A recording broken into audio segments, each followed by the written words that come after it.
Bismillahirrahmanirrahim. Assalamualaikum warahmatullahi wabarakatuh. Alhamdulillahi rabbil alamin. Hamdan katsiran tayyiban mubarakan fih kama yuhibbu rabbuna wa yarda.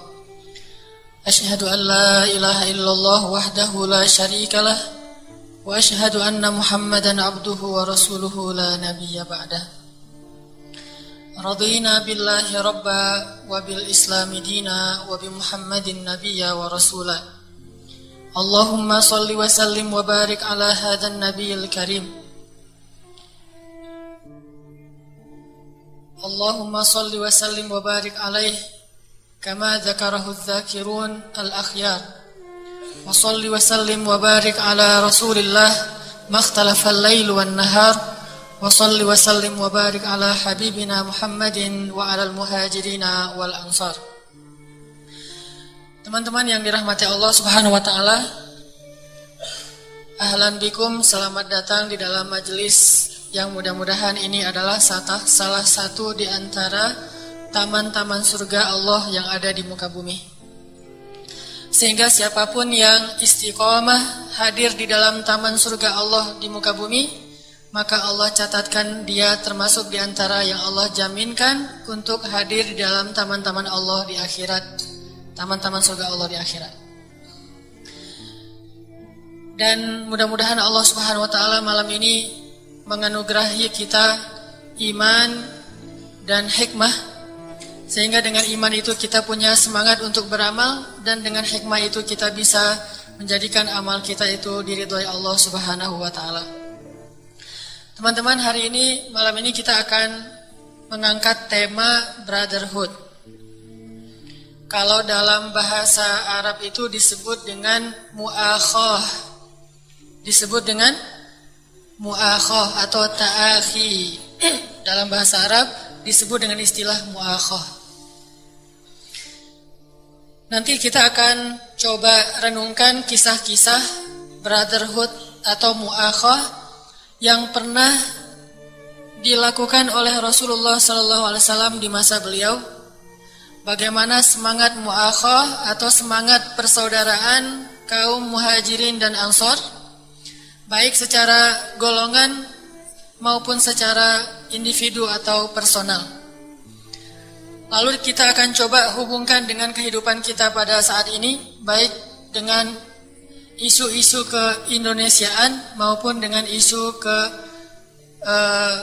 di antara kaum muslimin di seluruh dunia, seperti Palestina, Syam, Mesir, Turki, Myanmar, dan seterusnya.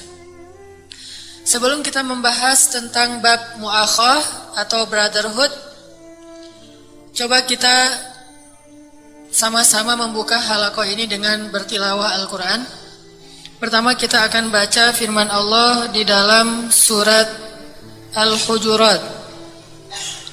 Teman-teman bisa membuka Al-Quran, surat Al-Hujurat, surat 49, ayat 10. Surat Al-Hujurat, surat 49, ayat 10.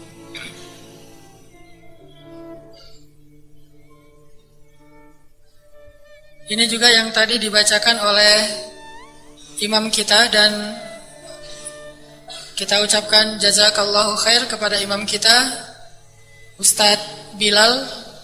Itu adalah adik saya, adik kandung saya, dan beliau alhamdulillah sedang berada di Bandung, dan kemarin baru selesai mengikuti daurah Al-Quran di Bogor selama 50 hari. Dan alhamdulillah ini tahadus bin nikmah sudah mendapatkan selama 50 hari itu 20 juz hafalan Al-Quran. Dan tinggal 10 juz lagi mungkin menunggu daurah berikutnya. Kalau beliau suaranya lebih ngerok, kalau saya mah serak-serak becek ya. Ya, surat Al-Hujurat ayat 10. A'udzu billahi minasy syaithanir rajim. Silakan.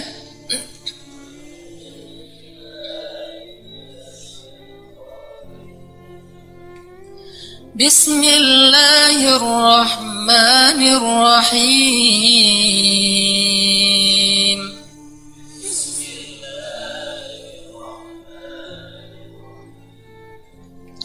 Innamal mu'minuna ikhwatun fa aslihu baina akhawaykum.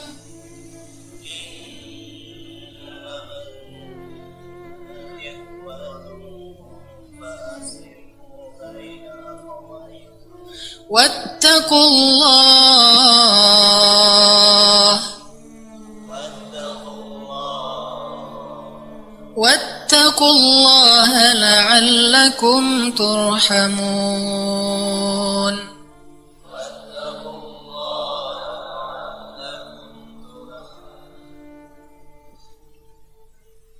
Sesungguhnya orang-orang yang beriman itu adalah bersaudara. Maka damaikanlah di antara saudara-saudara kalian dan bertakwalah kepada Allah supaya kalian mendapatkan rahmat. Kemudian satu ayat lagi yang ada di surat Al-Hasyr, surat 59. Surat Al-Hasyr, surat 59 ayat 9. Bismillahirrahmanirrahim.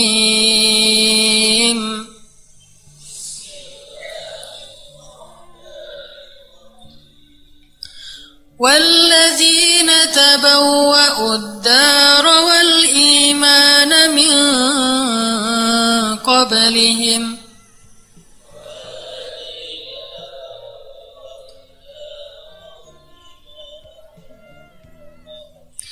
يحبون من هاجر إليهم ولا يجدون في صدورهم حاجة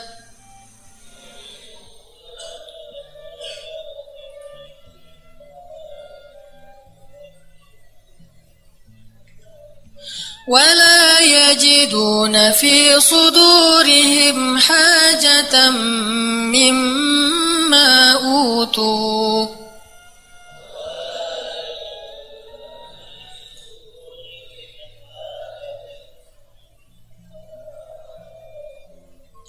ويؤثرون على أنفسهم ولو كان بهم خصاصة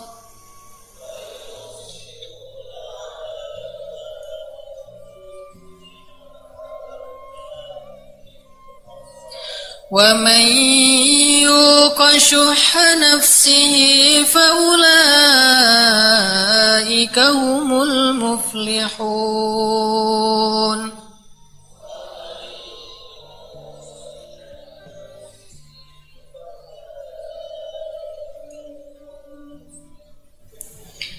Dan orang-orang yang telah menempati kota Madinah, yaitu orang Ansor, dan juga telah beriman sebelum kedatangan orang-orang muhajirin. Mereka atau orang Ansor itu mencintai orang-orang yang berhijrah kepada mereka, dan mereka tiada menaruh rasa keinginan dalam hati mereka terhadap apa-apa yang diberikan kepada muhajirin. Dan mereka mendahulukan orang-orang muhajirin atas diri mereka sendiri, sekalipun mereka juga dalam kesusahan. Dan barang siapa yang dipelihara dari kekikiran dirinya, mereka itulah orang-orang yang beruntung. Shadaqallahul azim. Teman-teman yang dirahmati Allah Subhanahu wa taala, di dalam surat Al-Hujurat tadi Allah Subhanahu wa taala menyebutkan di antara ciri orang yang beriman adalah memiliki semangat persaudaraan. Itu ciri orang yang beriman. Innamal mu'minuna ikhwah. Orang yang beriman itu melihat saudaranya sesama muslim itu bukan sebagai orang lain, walaupun berbeda nasab. Melihat seorang muslim bukan orang lain, walaupun berbeda negara, berbeda bendera, berbeda paspor, berbeda ID card. Dia melihat orang lain yang sama-sama beriman kepada Allah Subhanahu wa taala itu seperti dia melihat keluarganya sendiri. Ini ciri khas orang yang beriman. Ketika ngelihat seorang anak yang orang tuanya adalah muslim, maka dia melihat anak itu seperti melihat anaknya sendiri. Ketika melihat seorang kakek, maka dia melihat kakek itu seperti orang tuanya sendiri. Ketika melihat seorang perempuan, maka dia melihat perempuan itu seperti teteh, seperti saudarinya sendiri, bukan seperti istri sendiri ya, bahaya. Seperti saudarinya sendiri. Jadi dia tidak melihat, oh dia mah orang lain, bukan keluarga saya. Dia mah bukan adik saya, dia mah bukan ayah atau ibu saya, bukan kakek nenek saya, bukan keluarga sepupu saya, dan seterusnya. Karena dia beda negara, beda bangsa, beda KTP, beda paspor, atau bahkan hanya beda suku. Tidak, karena sesungguhnya yang mempersatukan kita itu selain darah ada yang lebih kuat, yaitu iman billah, beriman kepada Allah. Hubungan darah itu ada fikihnya, dan hubungan iman juga ada fikihnya. Memang kita tidak memberikan warisan kepada sesama mukmin, walaupun kita menganggapnya saudara. Kenapa? Jangankan saudara karena iman, saudara karena darah juga nggak semuanya dapat warisan ya. Sepupu bukan ahli waris. Paman menjadi ahli waris, tetapi kalau ada anak laki-laki dia jadi terhijab sehingga tidak mendapatkan warisan. Karena sesungguhnya saudara yang senasab ada fikihnya, saudara yang seiman juga ada fikihnya. Tetapi kalau kita mau melihat mana yang lebih kuat hubungannya, sesungguhnya saudara seiman itu lebih kuat dan lebih panjang usianya daripada saudara dalam urusan darah. Kadang ketika berbenturan, maka Allah Subhanahu wa taala menyuruh kita untuk memilih saudara iman dan meninggalkan saudara-saudara ketika berbenturan. Salah satu contohnya mungkin adalah perang Badar. Perang Badar itu juga bisa disebut dengan perang saudara sebetulnya. Kenapa? Karena ada sahabat yang sudah beriman berperang melawan ayahnya sendiri yang masih kafir. Seperti dari kalangan kaum muslimin itu ada Abu Huzaifah. Dia berperang melawan ayahnya sendiri. Atau nanti dari kalangan ini sebutlah ada Abdullah melawan ayahnya sendiri, Suhail. Maka dalam urusan hak dan batil, kadang hubungan darah itu bisa memutuskan seseorang walaupun ayah dan anak. Sehingga kekuatan atau saudara seiman itu kadang lebih kuat di sisi Allah Subhanahu wa taala daripada saudara darah. Walaupun tetap ada tanggung jawab, ada amanah, ada hak dan kewajiban dalam hubungan darah dan nasab, tetapi kadang hubungan keimanan ini jauh lebih berharga di mata Allah Subhanahu wa taala daripada hubungan darah. Ini yang difahami oleh orang-orang Muhajirin dan Ansar di masa Rasulullah sallallahu alaihi wasallam. Sehingga ketika seseorang menjadi mukmin, maka saat itu juga dia menjadi saudara dari mukmin-mukmin yang lain. Dan hubungan persaudaraannya kadang lebih kuat daripada hubungan nasab dan darah. Innamal mu'minuna ikhwah. Sehingga kita memperlakukan saudara kita yang sesama mukmin seperti kita memperlakukan saudara kita yang seayah dan seibu. Semangatnya, walaupun tanggung jawabnya beda, tetap aja kalau misalnya dalam sedekah atau zakat didahulukan dzawil qurba, saudara yang senasab itu lebih dulu daripada saudara yang di luar nasab. Dalam zakat dan sedekah, zawil qurba, al-aqrab sumal aqrab. Cuman semangatnya, semangat kita berakhlak, semangat kita perhatian, care, empati kepada sesama muslim, seperti semangat kita peduli kepada sesama saudara yang senasab atau saudara. Sehingga ketika kita berada di jalan, ngelihat orang lain itu, oh dia mah saudara saya. Sehingga kita akan menghormati dia seperti kita menghormati adik kakak kita. Kalau dia orang tua, kita menghormati dia seperti kita menghormati ayah ibu kita. Kalau dia perempuan, kita jaga dia seperti kita menjaga istri kita, menjaga anak perempuan kita, menjaga kakak adik perempuan kita. Karena dia adalah saudara kita. Semangat inilah yang disebut dengan semangat ukhuwah, atau dalam bahasa lain disebut mu'akhah, mempersaudarakan antara sesama kaum muslimin. Innamal mu'minuna ikhwah.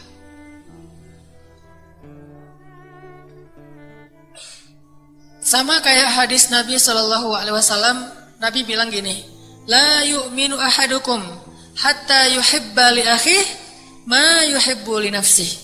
Tidak sempurna iman kalian sampai kalian mencintai saudaranya sebagaimana dia mencintai dirinya sendiri, atau sampai kalian mencintai sesuatu untuk saudaranya sebagaimana dia mencintai sesuatu untuk dirinya sendiri. Artinya apa yang dia inginkan untuk dirinya, itu juga yang dia inginkan untuk saudaranya. Apa yang dia sukai untuk dirinya, itu juga yang dia sukai untuk saudaranya. Memperlakukan orang lain sebagaimana dia ingin diperlakukan. La yu'minu ahadukum, tidak sempurna iman kalian sampai punya semangat ini. Punya semangat memperlakukan orang lain seperti kita memperlakukan diri kita sendiri. Contohnya, kita kalau misalnya ngelakuin kesalahan kepada seseorang, apakah kita berharap jika dia memaafkan kita? Sehingga nanti di akhirat kita tidak punya lagi tanggungan dengan dia? Tidak lagi punya hutang yang harus dibayar dengan dia? Apakah kita berharap jika kita punya salah, orang itu memaafkan kita?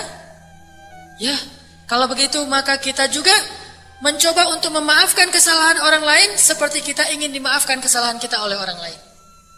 Kalau kita punya semangat ini, berarti kita sudah sempurna imannya. Tapi kalau kita selalu membuat pengecualian untuk orang lain, maka berarti iman kita belum sempurna. Giliran kepada diri kita, kita selalu punya excuse, kita punya reason, kita punya pembenaran. Tetapi untuk orang lain, kita berlaku kaku dan berlaku ketat, idealis, perfeksionis. Berarti kita termasuk orang yang belum sempurna imannya. Atau ketika kita memberikan sesuatu untuk orang lain, sebutlah hadiah atau sedekah. Gimana semangatnya? Berilah hadiah kepada seseorang dengan sesuatu yang kalau kita diberi kita akan senang. Beda dengan kalau kita ngasih hadiah karena kita nggak menginginkan itu. Misalnya kita dapat baju, bagi kita ini mah bukan baju tipe saya juga nggak akan pakai baju kayak gini. Misalnya ada, kita mah senang misalnya baju biasa aja, baju kaos, baju kemeja, tiba-tiba kita dikasih baju jubah atau gamis. Aduh, saya mah nggak terbiasa pakai gamis, ya udah saya kasih aja ke teman saya sebagai hadiah. Itu kebaikan bukan? Kebaikan, tetapi tidak akan sampai sempurna sampai kita memberikan sesuatu yang kita sangat menginginkan. Misalnya kita dikasih kaos yang kita banget lah gitu, dengan brand yang kita paling suka, yang kita akan bangga memakai kaos itu. Tapi karena kita saking sukanya dengan kaos itu, kita kasih kaos itu kepada saudara kita yang kita tahu dia juga suka kaos yang jenis dengan yang sama. Berarti ini sudah sempurna imannya. Lan tanalul birra hatta tunfiqu mimma tuhibbun. Tidak akan sempurna iman, tidak akan sempurna kebaikan sampai kita menginfakkan sesuatu yang paling kita cintai. Jadi kalau mau disebut imannya sempurna, kalau mau disebut ketulusannya utuh, kalau mau disebut kebaikannya itu sempurna adalah coba belajar memberikan sesuatu yang kita sangat menyukainya. Maka itulah makna iman yang sempurna. Rasulullah SAW pernah dapat hadiah baju dari Raja Khurasan. Raja yang beragama Nasrani ngasih hadiah baju ke Rasulullah. Kalau nggak salah warnanya merah tapi bagus gitu. Dan Nabi suka dengan baju itu. Di hari pertama beliau dapat hadiah baju itu langsung beliau pakai. Setelah beliau pakai, beliau keluar rumah.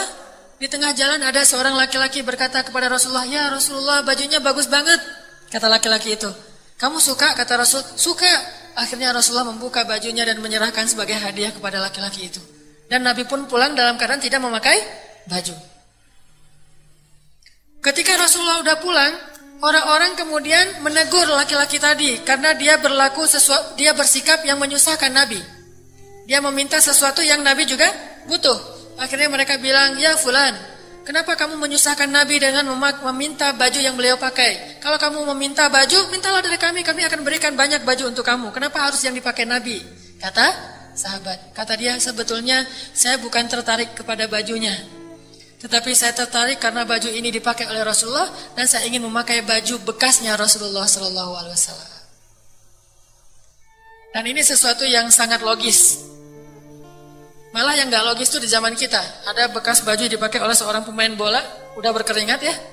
Gak mau dicuci, kenapa? Bekas keringatnya David Beckham. Bekas keringatnya misalnya Cristiano Ronaldo. Oh, saya ini habis main sama Cristiano Ronaldo. Akhirnya setelah selesai main dia tukar jersey, dia tukar baju. Dan saya dapat baju dia, tapi dia juga dapat baju saya. Cuma nggak tahu dipakai apa enggak gitu ya. Kalau baju kita mah, baju dia disimpan, dimuseumkan, dan nggak akan dicuci. Sehingga ketika orang datang ngelihat, kok bajunya agak-agak apek? Ya ini keringatnya Cristiano Ronaldo. Saking fanatiknya kepada seorang seleb. Sampai kalau dilelang juga akan bernilai beribu-ribu kali lipat lebih mahal dari harga aslinya. Sebutlah sepatu bekas seorang pemain bola legend. Kayak misalnya Maradona melelang sepatu. Apalagi kalau dia melelang misalnya jam tangan. Apa hubungannya? Kan Maradona mah tangan Tuhan. Jadi jam tangan dia itu lebih mahal daripada harga aslinya. Kenapa? Karena jam tangan itu pernah dipakai oleh tangan Tuhan, tangan yang bisa membuat gol dan tidak dianulir oleh wasit. Sehingga jam tangannya yang harganya misalnya 10 juta jadi 1 miliar hanya gara-gara pernah dipakai oleh seorang legend. Dan orang berlomba-lomba untuk mendapatkan jam tangan itu seharga apapun. Sepatu, baju, apapun yang dia pakai. Kadang-kadang dia cuma pakai sebentar pas ada acara sosial gitu kayak konser sosial, konser kemanusiaan. Dia mungkin pakai baju itu pas konser cuma saat itu doang. Udah gitu dilelang langsung bajunya. Sehingga baju yang harganya mungkin cuma 200.000 jadi bernilai 10 juta. Kenapa? Karena appreciate. Karena penghargaan orang terhadap para selebriti tersebut. Begitu juga sahabat ini. Saking cinta kepada Rasul, dia ingin pakai baju bekasnya Rasul. Sehingga, dan dia baru pertama mungkin ketemu Rasulullah. Dia bilang, ya Rasulullah bajunya bagus banget. Kata Nabi, kamu suka ya Rasul. Akhirnya dia pakai baju itu, dia mendapatkan baju itu dari Rasulullah SAW. Intinya apa? Bahwa sesungguhnya tidak akan sempurna kebaikan seseorang sampai dia memberikan sesuatu yang dia sukai. Dan sesuatu yang kita berikan ini mungkin kita latihan dari orang-orang dekat dulu. Ngasih kepada pasangan kita sesuatu yang paling kita sukai. Kalau kita lagi makan dengan istri kita, dan itu seru loh, makan sama istri. Dinner sama istri itu seru banget.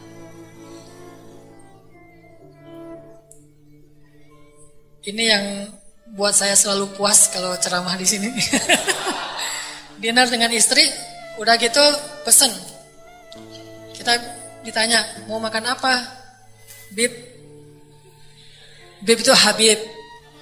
Habib itu bahasa Indonesianya Yayang. Kalau Ustadz kan manggilnya Bib. Kalau orang rakyat jelata, Yayang. Yang mau makan apa? Aku mah apa aja bisa asalkan kamu suka gitu. Kamu aja yang pesan. Beneran nih aku yang pesan? Iya bener. Ya udah, pas datang tiba-tiba jengkol. Iya. Ternyata pasangan kita tuh paling doyan makan jengkol. Nah kita mah belum pernah. Saya mah paling gak suka makan jengkol, terasi, yang agak-agak ya kayak gitu. Nah akhirnya kita nahan. Saya pernah tuh diundang makan dalam satu acara pakai cumi-cumi yang dikeringkan, yang diasinin tuh. Kan itu makanan khas Sunda ya. Cumi-cumi diasinin. Dan saya memang gak suka seafood, apalagi udah diasinin kayak gitu. Nah karena menghargai orang yang menyuguhkan, akhirnya saya coba. Pas saya coba, saya langsung, maaf saya boleh ke toilet dulu gitu. Ternyata gak kuat. Karena baru makan satu cumi-cumi udah langsung, gimana nih? Langsung ke toilet dan saya selesaikan secara kekeluargaan. Jadi kalau kita makan dengan pasangan kita, ini etika makan dengan pasangan ya. Sebut aja ini pengajian pranikah lah, untuk jadi bahan. Kalau kita makan sama pasangan kita, jangan pesen duluan. Biarkan dia yang pesen. Kita tunggu sisanya aja. Wis, tunggu sisanya. Sisanya itu garpu sama sendok. Kamu aja yang pesan. Enggak, kamu aja saya mah apa yang kamu pesan pasti saya akan makan. Nah, itu baru memberikan sesuatu yang paling kita sukai, walaupun sebetulnya kita lagi pengen makan sesuatu tuh, tapi kita nggak mau ngomong. Kenapa? Karena kita biar dia yang pesan makanan yang paling dia suka, kita kasih kepada dia lebih dulu. Kenapa? Karena budget kita terbatas, cuma 50.000. Itu ternyata rahasianya. Kalau kita pesan, dia mah nggak bisa pesan, udah dia aja duluan deh. Kita pura-pura, saya mah terserah kamu, padahal budgetnya cuma 50.000. Pas dia pesan kita lihat harganya, ngelirik gitu, 35.000. Tinggal 15.000 lagi. Airnya apa yang kamu aja airnya? Oh ya udah, jus alpukat ya 16.000. Jus alpukat itu nggak enak untuk perut loh, karena soalnya kurang 1.000 ya. Akhirnya dia minta, ya udah deh teh manis aja. Itu bagus, apalagi yang anget-anget. Jadi kalau kita makan yang kayak gitu-gitu mah jangan minum yang dingin, bahaya untuk kanker. Padahal kantong kering. Oke, balik lagi ke tema. Berikan apa yang paling kita sukai. Sama kayak misalnya, ini pengalaman pribadi. Kalau tidur tuh kadang ada 2 bantal. Ada bantal yang empuk, ada yang bantal yang keras. Berikanlah bantal yang terbaik untuk pasangan kita. Tahu apa bantal yang terbaik? Lengan kita. Dan bersabarlah sampai subuh kayak gitu ya. Walaupun ntar subuh, yang kenapa sholatnya kayak gini? Enggak, ini lagi aja lagi gaya baru. Padahal semalaman atau di mobil gitu, berikan pundak kita untuk menjadi tempat tidur ternyaman buat pasangan kita. Ini berarti lan tanalul birra hatta tunfiqu mimma tuhibbun. Tidak akan sempurna kebaikan kalian sampai kalian memberikan yang paling kalian suka. Kita suka tidur di pundak pasangan kan? Kalau gitu, biarkan dia tidur di pundak kita. Kita suka disuapin, kita suapi dia. Jadi apa yang kita suka, kita yang berikan kepada dia. Bukan apa yang kita suka, kita minta. Tapi sebaliknya, saya suka diginiin, ya udah saya gituin. Saya suka diperlakukan kayak gini, berarti saya perlakukan dia kayak gini. Seperti yang kita suka. Itu namanya la yu'minu ahadukum hatta yuhibba li akhihi ma yuhibbu li nafsi. Ini makna ukhuwah. Sehingga coba kita munculkan semangat ini, kita ingin seperti apa diperlakukan oleh orang lain, maka seperti itu juga kita memperlakukan orang lain. Ini doa saya. Oh ya, insyaallah nanti kita lanjutkan sedikit lagi setelah salat Isya, dan setelah ini insyaallah malam ini kita akan kedatangan tamu seperti disampaikan tadi, seorang imam masjid, seorang ulama dari Palestina yang beliau sudah hafal Al-Quran dan hadis sejak usia 14 tahun, nanti juga akan sharing bersama kita setelah sholat Isya. Barakallahu li wa lakum. Teman-teman yang dirahmati Allah Subhanahu wa taala, di sesi pertama tadi kita membahas tentang firman Allah di dalam surat Al-Hujurat tentang semangat ukhuwah, semangat persaudaraan di antara kaum muslimin, dan semangat ukhuwah ini harus ada di dalam hati kita jika kita ingin menjadi orang-orang yang diterima imannya oleh Allah Subhanahu wa taala. Maka pada sesi kedua ini saya akan coba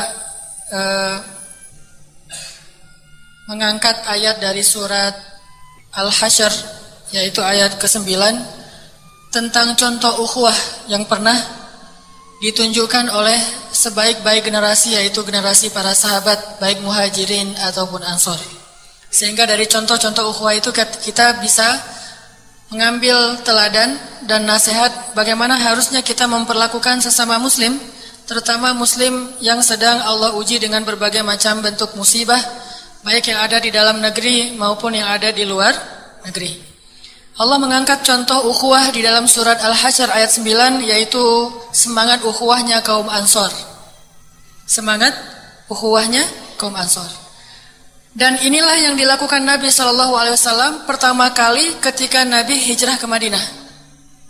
Jadi di antara proyek yang dilakukan Nabi di awal-awal hijrah ke Madinah itu adalah proyek mu'akhad, proyek ta'akhi, proyek mempersaudarakan antara kaum muhajirin dengan kaum ansor. Dan itu bukan persaudaraan dalam bentuk basa-basi, benar-benar persaudaraan yang konkret, di mana sampai sekitar 6 tahun pertama atau 7 tahun pertama di Madinah, apabila ada seorang Ansor meninggal dunia, maka orang Muhajirin yang menjadi saudara angkatnya itu berhak mendapatkan warisan dari orang yang meninggal itu. Sampai sejauh itu persaudaraan antara Muhajirin dan Ansor. Jadi Nabi ketika sampai di Madinah mempersaudarakan setiap orang dari Muhajirin dengan orang Ansor. Si Fulan adalah saudara Fulan, si Fulan adalah saudara Fulan, sehingga sejak saat itu apapun yang dibutuhkan oleh seorang Muhajirin akan dipenuhi oleh orang-orang Ansor. Bahkan disebutkan di dalam ayat 9, bahkan orang Ansor itu mendahulukan orang Muhajirin daripada diri mereka sendiri. Mendahulukan orang Muhajirin daripada diri mereka sendiri. Contoh, ada seorang laki-laki Muhajirin baru datang hijrah. Kemudian karena dia sebatang kara, dia tinggalkan seluruh keluarga dan hartanya di Mekah diambil oleh orang-orang kafir Quraisy. Dia datang ke Madinah. Kemudian Nabi mengatakan, kamu tidak punya apa-apa? Tidak punya ya Rasul. Kamu sudah makan? Belum ya Rasul. Kemudian Rasulullah berdiri lalu bersabda kepada seluruh sahabat-sahabat Ansor, wahai saudara-saudara Ansor, siapa di antara kalian yang ingin punya saudara di padang mahsyar yang akan menolong kalian nanti di akhirat? Lalu seorang laki-laki yang miskin mengangkat tangannya, saya Rasulullah. Padahal dia miskin. Jadi dia nggak pernah mikir, saya mah orang miskin nggak bisa ngasih apa-apa. Dia nggak mikir itu. Yang penting saya pengen melakukan sesuatu. Saya pengen membantu seseorang dari Muhajirin. Saya Rasulullah. Siapa yang menjadi saudara saya Rasul? Kemudian Rasulullah menyuruh orang itu bangkit.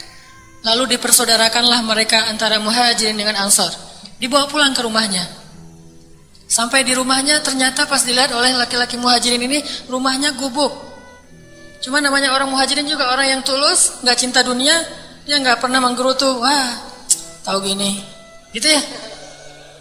Kirain yang jadi saudara angkat saya mah punya Alphard gitu, punya rumah yang mungkin kamarnya lebih banyak. Ternyata ini mah, kalau kayak gini mah saya curiga bakalan tidur di ruang tengah ini mah. Tapi Muhajirin gak pernah mikir kayak gitu. Datang ke rumahnya, dipersilakan masuk. Lalu laki-laki Ansor ini masuk ke kamar, berbicara kepada istrinya, wahai istriku, ada makanan apa di rumah kita? Saudara kita itu Muhajirin belum makan. Kata istrinya, tidak ada apa-apa. Cuma ada satu potong roti yang itu jatah makan malam anak-anak kita. Dari tadi mereka udah nunggu-nunggu ayahnya pulang dan mau makan bareng-bareng. Satu potong roti doang tuh, saking miskinnya. Kata laki-laki Ansor ini, wahai istriku, boleh enggak kalau sepotong roti itu kita kasih ke saudara kita Muhajirin? Istrinya gak pernah bilang, terus anak kita gak ngomong kayak gitu. Ini Ansor nih, sebaik-baik generasi dalam mu'akhah, sebaik-baik teladan dalam persaudaraan. Gak pernah istrinya bilang, terus anak kita makan apa? Kita juga belum makan. Ya saudara sesaudara, cuma nggak gitu-gitu juga, keles gitu ya. Nah nggak ngomong gitu sama sekali. Jadi suaminya bilang, gimana kalau roti itu kita kasih ke saudara kita Muhajirin? Kasihan dia perjalanan jauh belum makan. Akhirnya istrinya mengatakan, oh boleh. Ya udah, saya akan tidurkan anak-anak kita dulu biar mereka tidak melihat. Akhirnya dia datang ke kamar. Dia tidurkan anak-anaknya sambil dibelai, tidur ya, tidur, lapar mah, ya sambil tidur aja dulu. Jadi dia dibujuk-bujuk sampai anaknya tidur walaupun anaknya kelaparan. Setelah anak-anaknya tidur, kemudian dia datang kepada suaminya, anak-anak udah pada tidur, kata istrinya. Kemudian suaminya bilang, ya udah, ayo kita temani tamu kita makan, biar dia tidak merasa guilty, ngerasa nggak enak sama kita. Datang membawa makanan, sepotong roti yang ditutup. Setelah dihidangkan sepotong roti yang ditutup itu di depan laki-laki Ansar dengan madu sedikit di sebelahnya, maka dia memadamkan lampu. Kenapa? Dia takut laki-laki Muhajirin akan melihat ternyata cuma sepotong roti dan dia merasa tidak enak hati untuk memakannya. Sehingga dimatikanlah lampu. Kenapa dimatikan lampu? Kata Muhajirin, gak apa-apa biar makannya nyaman. Udah mati lampu. Udah dimatikan lampu, ya udah silakan saudaraku makan. Ya udah ayo bareng-bareng. Ya, yuk bareng-bareng. Laki-laki Ansor dengan istrinya berpura-pura makan kayak orang kecap-kecap gitu. Seolah-olah makannya enak banget. Padahal mereka tidak makan apa-apa. Laki-laki Muhajirin kan nggak tahu ya, jadi di pede aja tuh makan. Wah roti, udah lama saya nggak makan nih yang enak. Selama ini cuma minum air doang. Dia makan roti dengan madunya, udah selesai dikasih minum dan baru dinyalakan kembali lampunya. Tidak ada yang tahu. Allah yang memberitahu kepada Rasulullah SAW tentang pengorbanan Ansor kepada Muhajirin. Makanya Allah mengatakan, mereka wa yu'thirun, mereka isar, mendahulukan kaum muhajirin atas diri mereka sendiri. Ini laki-laki Ansor. Inilah mu'akhah, inilah persaudaraan yang luar biasa. Belum lagi nanti ada kisah misalnya Abdurrahman bin Auf itu dipersaudarakan dengan Sa'ad bin Rabi'.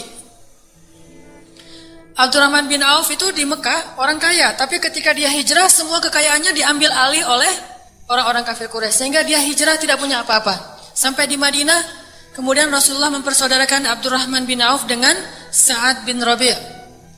Dan Sa'ad bin Rabi' ini orang kaya Madinah. Orang yang salah satu orang terkaya di Madinah. Nanti ada Sa'ad bin Mu'az, ada Sa'ad bin Rabi'. Ini orang-orang terkaya di Madinah. Ketika sampai ke rumah Sa'ad bin Rabi', Sa'ad bin Rabi' mengatakan, "Ya Abdurrahman, kamu punya apa?" "Tidak punya apa-apa." "Alhamdulillah," kata Abdurrahman. Terus kata Sa'ad bin Rabi', "Ya udah kalau begitu setengah harta saya untuk kamu." Itu orang kaya loh, dan orang Arab kalau disebut kaya itu kaya beneran, nggak ada cicilan, nggak ada kredit, nggak ada yang gitu-gitu tuh nggak ada, beneran kaya gitu. Kalau kita kaya tapi dalam berstatus kredit. Jadi mobil, wah bagus ya mobilnya, ya tapi ini belum selesai, baru juga 12 kali. Kalau orang Madinah atau orang Mekah kaya itu beneran punya ratusan ekor onta, sehingga dia mengatakan, "Ya Abdurrahman, setengah harta saya untuk kamu, setengah rumah saya untuk kamu." Kemudian dia tanya, "Ya Abdurrahman, udah nikah?" Kata Abdurrahman, "Belum sih." Kata Sa'ad bin Rabi', "Ya Abdurrahman, saya punya 2 orang istri." 2 orang istri. "Kalau kamu mau, silakan kamu pilih yang mana yang paling kamu ridhoi, nanti saya talak dan kamu nikahi dia." Saya mau nanya, siapa yang mau jadi saudara saya? Karena saya juga nggak akan mau. Dia punya 2 orang istri, dia katakan silakan ambil salah satunya yang kamu paling cintai, bukan yang ini aja deh, yang ini jangan, ini mah. Enggak, silakan kamu pilih yang mana yang kamu sukai, dan istri saya juga udah rela. Dia nggak ngomong kayak gitu tanpa meminta persetujuan istrinya, dan bagi mereka itu bukan pengkhianatan cinta. Kamu mau menceraikan saya demi dia? Enggak, yang kayak gitu-gitu mah enggak ada di zaman dulu. Sekarang aja udah mulai kayak gitu-gituan. Akhirnya Abdurrahman mengatakan, "Barakallahu fi amwalik wa ahlik."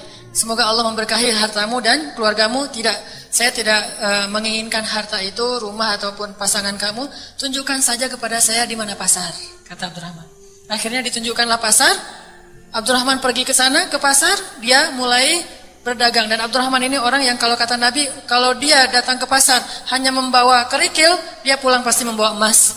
Abdurrahman bin Auf, entrepreneur sejati. Akhirnya Abdurrahman menjadi kaya raya dan kemudian menikah dengan orang Ansor. Ini bukti bagaimana muakhahnya kaum Ansor terhadap muhajirin.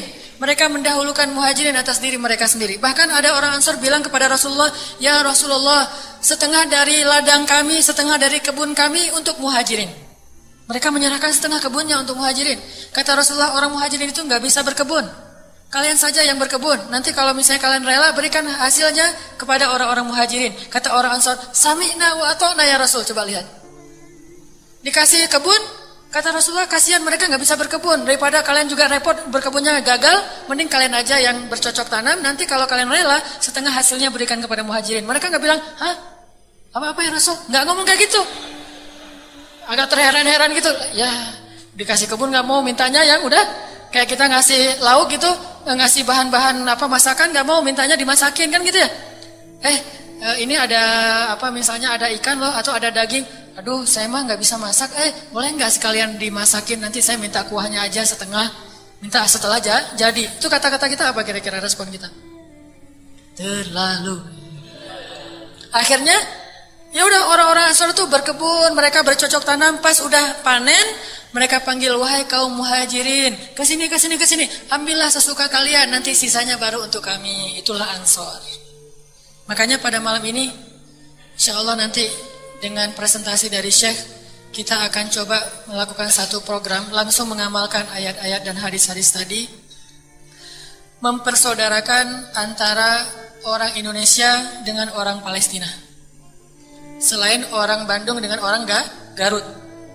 Karena kan semalam juga ada musibah di Garut, dan alhamdulillah tadi kita juga di Markas Pemuda Hijrah sudah melakukan pengumpulan bantuan, dan malam ini akan disalurkan ke Garut. Dan malam ini kita juga akan mengadakan sebuah amal mencontohi sunnah Rasulullah SAW, yaitu mu'akhah, mempersaudarakan antara anak muda Indonesia dengan orang-orang yang ada di Palestina. Apa bentuknya?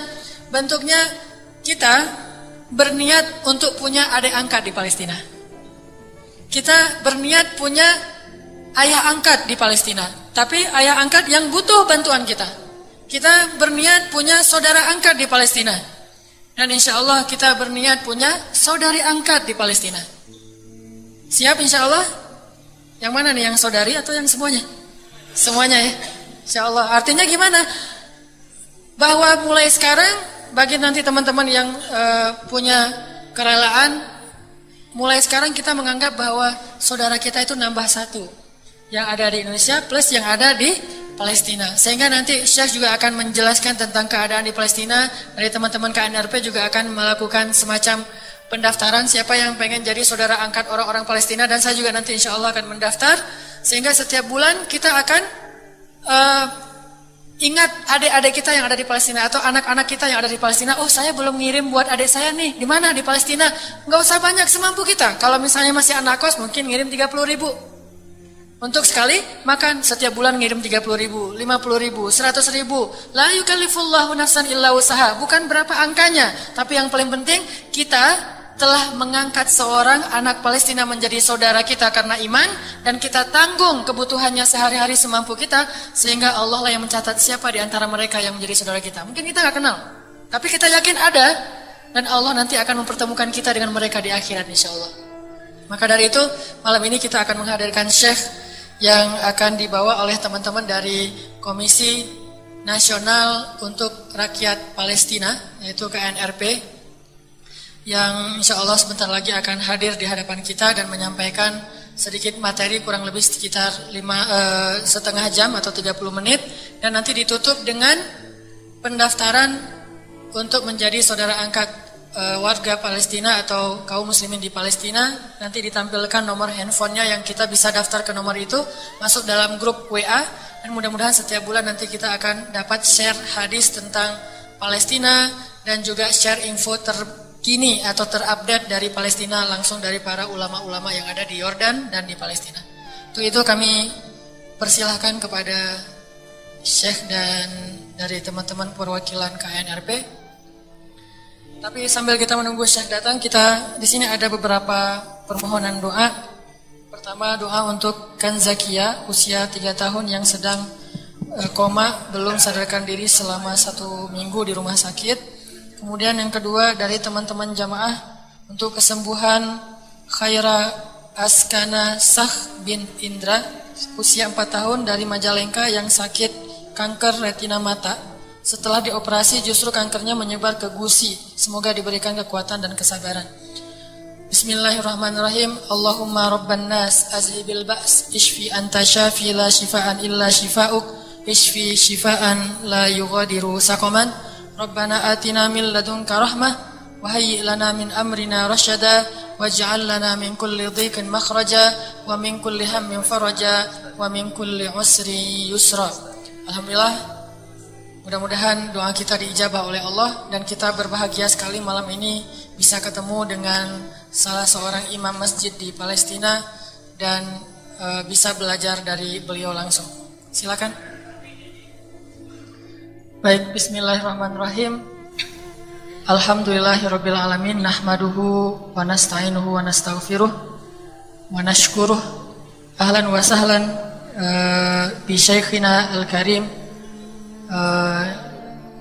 Syekhu Palestin alladhi kunna na'rifuhum min ahli ar-ribat was-sabr wa ahli as-sumud insyaallah, wa nurahhibu bikum wa nashkurullaha biliqaikum wa nas'alullaha ay yarzuqa ahla Palestin al-hurriyah wal istiqlal wa ay yuharrira masjidana Masjid Al-Aqsa Al-Mubarak min aidil Yahud wal ghasibin.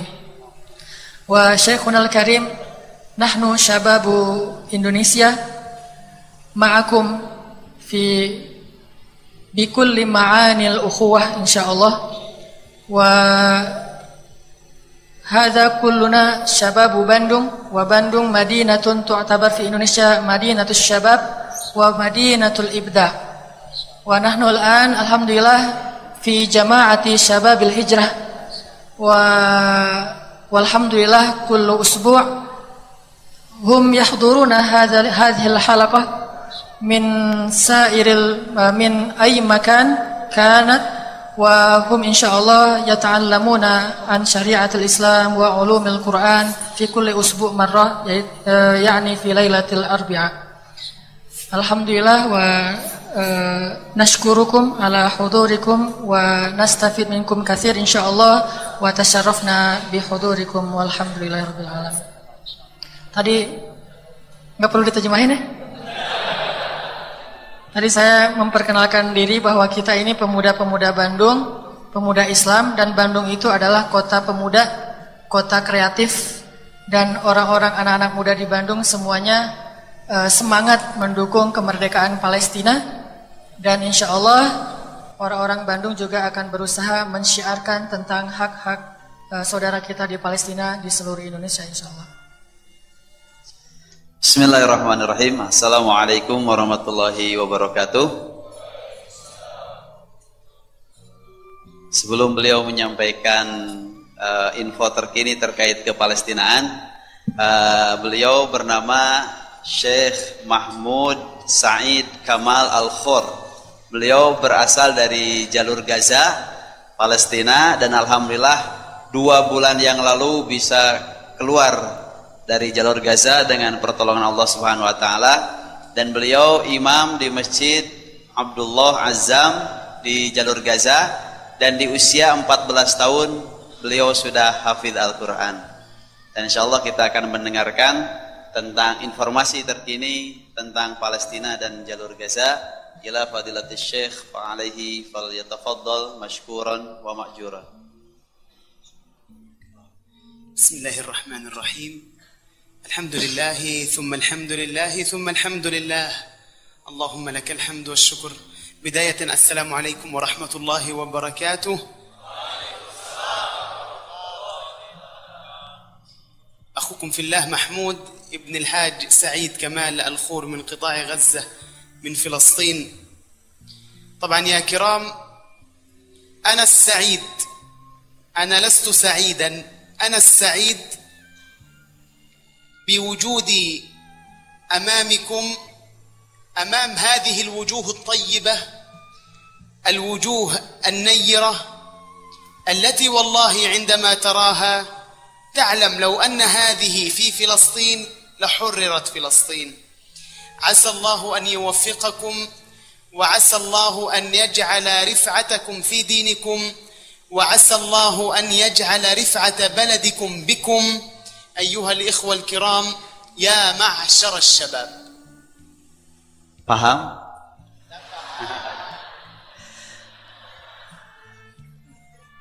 Jadi alhamdulillah saya pada kesempatan ini bisa hadir di hadapan Anda semuanya.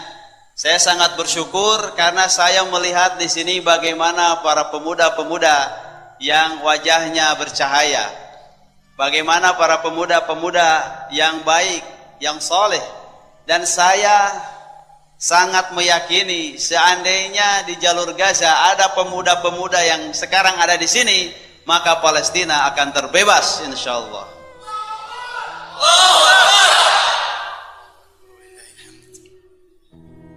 يا كرام، نتحدث عن الأقصى ونختم بغزة. إن الأقصى يا كرام هي أرض مباركة، هي أرض الإسراء والمعراج. شهد الأنبياء، شهدت الأرض أن الأنبياء عليهم الصلاة والسلام كلهم حضروا في بيت المقدس. Yang pertama, sebelum membahas jalur Gaza, saya akan membahas tentang Al-Aqsa, di mana Al-Aqsa itu merupakan tanah yang Allah Subhanahu wa taala berkahi, di mana Baitul Maqdis itu tanah sucinya kaum muslimin, Dan di mana Baitul Maqdis itu tanah yang semua nabi dan rasul yang pernah diutus ke muka bumi ini pernah datang ke sana dan berkumpul di sana. 144 kilometer مربع مساحة الأرض. المسجد له 4 مآذن يتكون المسجد من المسجد القبلي ومسجد قبة الصخرة. Luas Masjidil Aqsa itu 144 km persegi, di mana memiliki 2 masjid yang besar. Yang pertama Masjid Qubatus Sokhro yang berwarna kubah emas, kemudian yang kedua Masjid Qibali yang berwarna hijau. Memiliki 4 menara. Itulah Masjidil Aqsa. مسرى محمد صلى الله عليه وآله وسلم، مسرى نبيكم محمد، قبلتكم الأولى، قبلة المسلمين الأولى يا كرام المسجد الأقصى. المسجد الأقصى هو إحدى المساجد فقط التي تشد الرحال إليه، حينما قال صلى الله عليه وسلم: لا تشد الرحال إلا ل3 مساجد، المسجد الحرام والمسجد الأقصى ومسجدي هذا. Masjidil Aqsa selain daripada tanah yang diberkahi, kemudian tanah suci, Masjidil Aqsa menjadi saksi peristiwa Isra Mi'raj, di mana Al-Aqsa menjadi tempat Mi'rajnya Rasulullah di malam Isra Mi'raj. Kemudian Al-Aqsa merupakan kiblat pertama kaum muslimin. Dan Al-Aqsa sebagaimana yang dikatakan dalam hadis menjadi salah satu masjid yang dianjurkan, yang diperintahkan oleh Rasul kepada umat Islam untuk berkunjung ke sana. Syarrafallahu al-alam al-muslim kamil 'ammatan wa ahla Filastin khassah بأن وضع المسجد الأقصى في فلسطين يا كرام. وضع الله المسجد الأقصى في فلسطين تشريفا لهم. أنزل في ليلة الإسراء والمعراج كل الأنبياء، وقف النبي صلى الله عليه وآله وسلم إماما وكان خلفه الرسل صفوف يا كرام. Al-Aqsa menjadi saksi bagaimana semua nabi dan rasul diturunkan di malam Isra Mi'raj, di mana Rasulullah menjadi imam bagi semua para nabi dan rasul. Dan nabi-nabi dan rasul yang lainnya itu bersaf di belakang beliau menjadi makmum. Al-Aqsa ya kiram wudi'a fil Qur'an al-Karim fi surah al-Isra fi matla'ha fi awwal ayah qala Allah azza wa jalla ba'da an a'udhu billahi minash shaitanir rajim bismillahir rahmanir rahim سبحان الذي أسرى بعبده ليلا من المسجد الحرام إلى المسجد الأقصى الذي باركنا حوله لنريه من آياتنا إنه هو السميع البصير. وضع الله يا كرام الأقصى في القرآن، وتكفل الله في حفظ القرآن بأن لا يحرف ولا يبدل ولا يغير يا كرام. Al-Aqsa diabadikan dalam Al-Quran, di mana surat Al-Isra ayat pertama yang menceritakan bagaimana Rasulullah diperjalankan dari Masjidil Haram ke Masjidil Aqsa yang diberkahi di sekelilingnya. Oleh karena itu Allah Subhanahu wa taala menjamin tentang kemurnian Al-Quran. Oleh karena itu Al-Quran itu akan tetap abadi, dan begitu juga dengan Masjidil Aqsa. Al-Masjidil Aqsa ya kiram, قالت ميمونة مولاة النبي صلى الله عليه وسلم: يا رسول الله أفتنا في بيت المقدس. تريد ميمونة أن تعرف شيئا مهما عن المسجد الأقصى وعن بيت المقدس. أفتنا يا رسول الله في بيت المقدس. قال صلى الله عليه وسلم هو أرض المحشر والمنشر ائتوه فصلوا فيه فإن الصلاة فيه ب1000 صلاة في غيره. سألت ميمونة مرة أخرى سؤال، قالت وإذ لم نستطع يا رسول الله ماذا نفعل؟ قال اهديه زيتا كي يسرج الأقصى، فإن فعلت أو فمن فعل ذلك فكأنما أتاه، أو كما قال عليه الصلاة والسلام. Keutamaan Al-Aqsa disebutkan dalam hadis Nabi. Ketika Siti Maimunah bertanya, wahai Rasul, apa itu Baitul Maqdis? Maka Rasulullah menjawab, Siti Maimunah, yang namanya Baitul Maqdis itu adalah tanah yang akan menjadi padang mahsyar nanti di hari kiamat, tempat berkumpulnya seluruh umat manusia. Kemudian kata Rasulullah, datanglah ke sana dan sholatlah di dalamnya, karena 1 kali sholat di Masjid Al-Aqsa itu sebanding dengan 1000 kali lipat sholat di masjid yang lainnya.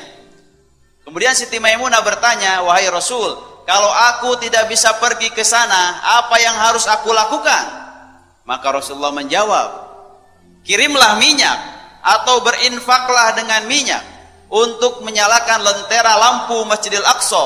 Barang siapa yang berinfak untuk Masjidil Aqsa mendapatkan pahala datang ke sana dan sholat di dalamnya. فكل ما سمعتم يا كرام من مكرمة ومن شرف ومن عز ومن رفعة ومن كرامة وضعها الله للمسجد الأقصى، فإن هناك عدو للمسلمين أجمعين اسمه اليهود يعمل على تدنيس المسجد الأقصى يا كرام، يعمل على تهويد المسجد الأقصى يا كرام، يعمل كل يوم جاهدا ويسعى جاهدا ومعه كل الدول الأوروبية إلى أن يوقعوا المسجد الأقصى وأن يضعوا مكانه هيكلهم المزعوم هيكل سليمان عليه الصلاة والسلام كما يقولون هم. Sebagaimana yang Anda ketahui bersama, bagaimana Al-Aqsa itu sangat mulia, bagaimana Al-Aqsa itu sangat diagungkan, dan bagaimana Al-Aqsa itu sangat dimuliakan. Tetapi sekarang bagaimana orang-orang Yahudi datang ke sana, kemudian merebut Masjid Al-Aqsa. Mereka menistakan Masjid Al-Aqsa, bahkan mereka ingin menghancurkan Masjid Al-Aqsa dan menggantinya dengan yang namanya Haikal Sulaiman atau Kuil Sulaiman. Bagaimana mereka dimobilisasi oleh negara-negara Eropa untuk datang ke Palestina untuk merealisasikan cita-cita mereka. اعتقالات يوميا يا كرام. إسرائيل تعمل يوميا على اعتقال الشباب الناشط الذي يحب الأقصى ويحب أن يذهب إليها يوميا. هناك اعتقالات من الجانب الإسرائيلي تعتقل الشباب وتضعهم في السجون يا كرام لأنهم يريدون الحرية، لا شيء غير الحرية. Bagaimana sekarang orang-orang Israel itu menangkap orang-orang Palestina, terutama pemuda-pemuda. Bagaimana ditangkap kemudian dijebloskan ke dalam penjara, karena para pemuda memiliki satu prinsip, yaitu menginginkan sebuah kemerdekaan. ليس لأهل فلسطين فحسب يا كرام. إن قبل يومين شابا اسمه عامر من الأردن أمنية حياته أن يرى القدس، أمنية حياته أن يذهب إلى المسجد الأقصى كي يصلي فيه، وفعله بعد تنسيق طويل بينه وبين العدو الإسرائيلي كي يصل إلى المسجد الأقصى. ووصل الشاب إلى المسجد الأقصى، والكارثة أنها كانت الزيارة الأولى والأخيرة له. بعدما وصل وصلى في الأقصى قتله الاحتلال الإسرائيلي بذريعة أنهم يشكون أنه سيحاول أن يفعل فعلة أو عملية طعن يا كرام. Dan serangan orang-orang Israel bukan hanya kepada orang Palestina saja. Ada seorang pemuda dari Jordan yang bernama Amir. beliau pemuda ini memiliki cita-cita datang ke Masjid Al-Aqsa, kemudian ingin sholat di dalam Masjid Al-Aqsa. Maka setelah beliau mengurus urusannya supaya bisa masuk ke dalam Al-Aqsa, ke Palestina, tetapi setelah masuk ke Al-Aqsa kemudian sholat di dalam Al-Aqsa, Israel datang dan membunuhnya dengan tuduhan bahwa pemuda ini ingin menyerang orang Yahudi. بعد رمضان يا كرام 4 شباب بريطانيا وألمانيا مسلمين من إرتيا يا كرام ومن تركيا ذهبوا كي يصلوا في المسجد الأقصى كما العالم الذي يأتي من الشرق ومن الغرب يصلون. ذهب ال4 شباب كي يصلون، ونفس القصة يا كرام، القصة ذاتها أخذوا الشباب، دخلت إسرائيل إلى المسجد الأقصى وضربت الشباب، أبرحتهم ضربا أسالت الدم من رؤوسهم يا كرام، وهم الآن يقمعون في سجون الاحتلال. Yang Amir itu kasusnya 2 hari yang lalu, dan di bulan Ramadan ada 4 orang muslim dari Jerman, dari Inggris, kemudian dari Eritrea, kemudian dari Turki datang ke Palestina, kemudian sholat di Masjid Al-Aqsa. Ketika sedang sholat, militer Israel masuk, kemudian menangkap 4 pemuda tersebut, kemudian dipukuli sampai berdarah dan dijebloskan ke dalam penjara sampai hari ini. لا يفرقون بين رجل وبين امرأة، لا يفرقون بين ضعيف وبين قوي، لا يفرقون يا كرام. كما يضربون الرجل يضربون المرأة، كما يضربون الرجل والمرأة ينزلون البيت يا كرام على رأس ساكنيه في فلسطين. عندما يكون هناك شاب طعن جنديا وقتله يذهبون إلى بيته يشردون عائلته إلى دولة أخرى ويهدمون بيته كما هو يا كرام، ينزلونه في مكانه يا كرام. هذا هو عمل إسرائيل في فلسطين. Dan bagaimana kebiadaban orang Israel itu berlanjut sampai sekarang. Israel tidak membedakan antara laki-laki ataupun perempuan. Israel tidak membedakan antara anak-anak ataupun orang dewasa, dan tidak membedakan antara orang yang lemah dengan orang yang kuat. Bagaimana mereka senantiasa menyerang kaum muslimin.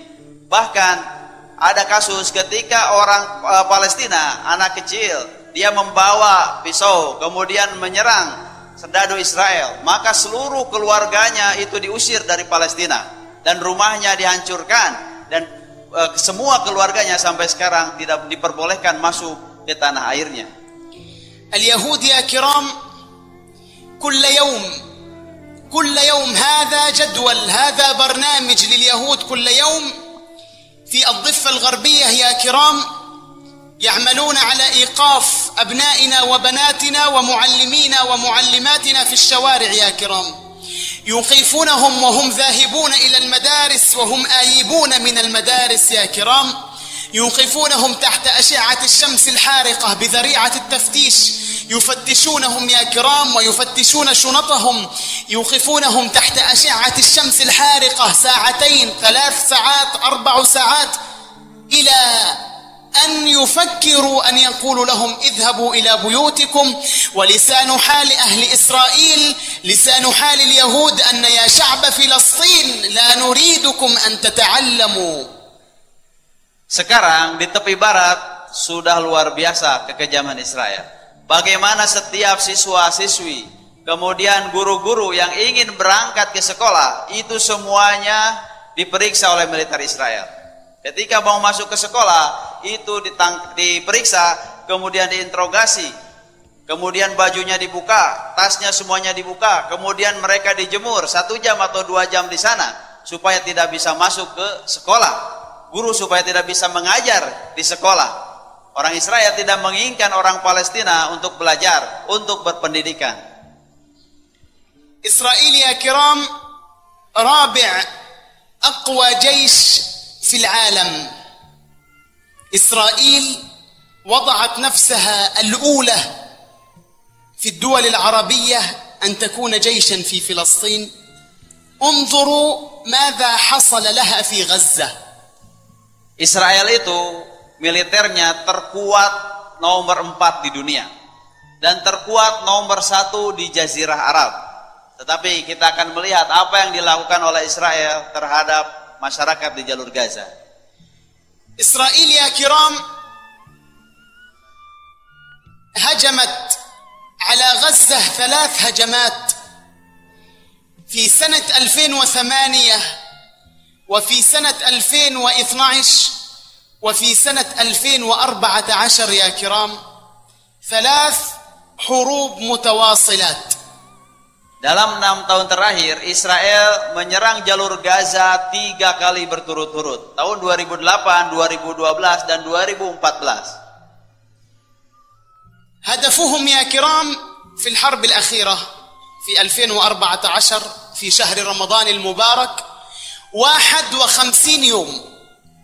الحرب بقت مستمرة دون وقف لإطلاق النار 51 يوما. ماذا كان يريد الاحتلال؟ يريد الاحتلال أن يحتل غزة مرة أخرى. Tahun 2014 itu agresi militer Israel yang terbesar yang dilakukan kepada jalur Gaza. Bagaimana Israel memiliki satu tujuan adalah untuk menguasai penuh jalur Gaza. Karena sampai sekarang satu-satunya wilayah yang belum dikuasai Israel itu hanya jalur Gaza. في الحرب الأخيرة يا كرام هدم البيوت، هدم المساجد، هدم المصانع، هدم الملاعب، هدم الأبراج، لم يبق شيء على حاله إلا دمره الاحتلال الإسرائيلي، وكان هدفه أن يحتل غزة. Bagaimana rumah-rumah dihancurkan, masjid-masjid dihancurkan, semua bangunan mereka hancurkan. Pabrik-pabrik yang dimiliki oleh orang Palestina itu semuanya dihancurkan pada serangan 51 hari di bulan Ramadan. Ya kiram, lakin al-adu al-Israili lam yanal min al-hadaf alladhi yurid. العدو الإسرائيلي كان كل هدفه أن يحتل غزة مرة أخرى.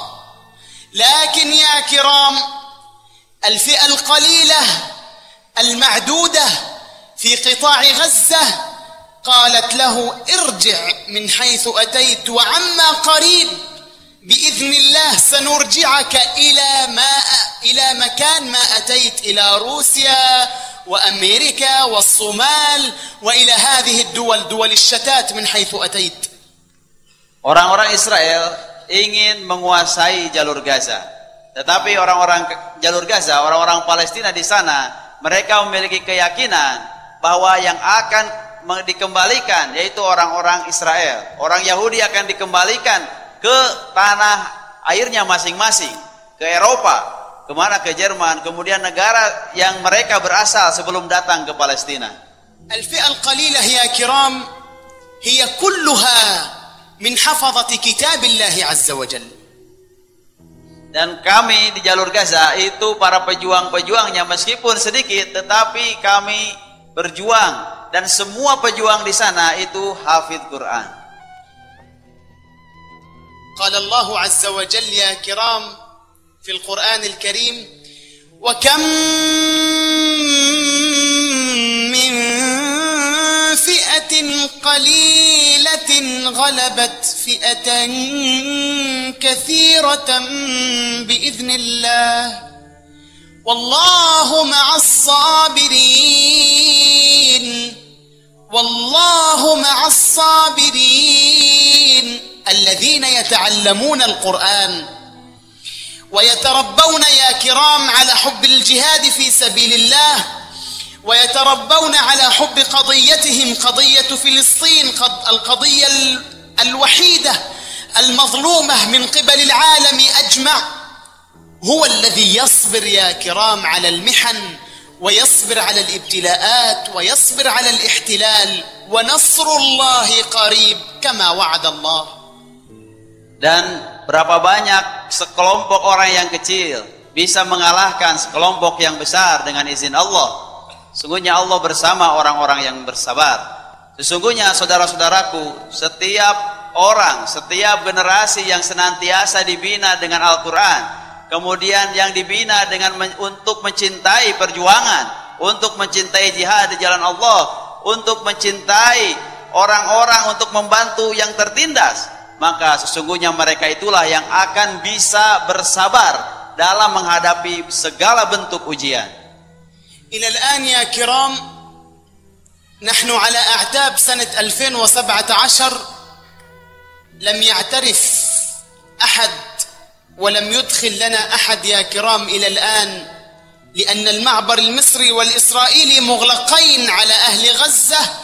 إلى الآن البيوت المدمرة مدمرة، والمساجد المقصوفة مقصوفة، والمصانع كما هي يا كرام، كله على حاله، لا شيء يعمر عندنا في غزة إلى الآن. Dari 2014 setelah Israel menyerang jalur Gaza, maka sampai sekarang tidak ada seorang pun yang bisa masuk ke jalur Gaza, dan tidak ada bantuan yang bisa masuk ke dalam jalur Gaza, terutama untuk pembangunan infrastruktur di sana. Sampai sekarang semua rumah yang hancur atau bangunan-bangunan yang hancur, kemudian pabrik-pabrik yang dihancurkan, sampai sekarang masih tetap seperti itu, puing-puing berserakan dan tidak bisa dibangun. في قطاع غزة يا كرام الكهرباء، في قطاع غزة الكهرباء يا كرام أحيانا 6 ساعات فقط تأتي، وأحيانا 4، وأحيانا 2 ساعات تأتي الكهرباء. أما أن يكون لأهل غزة أكثر من 6 ساعات تأتي الكهرباء فهذا مستحيل. Di jalur Gaza itu dalam satu hari listrik paling bisa 6 jam, atau hanya ada listrik atau 4 jam, atau bahkan hanya 2 jam saja dalam satu hari. Lebih dari 6 jam itu sesuatu yang sangat mustahil ada listrik di jalur Gaza.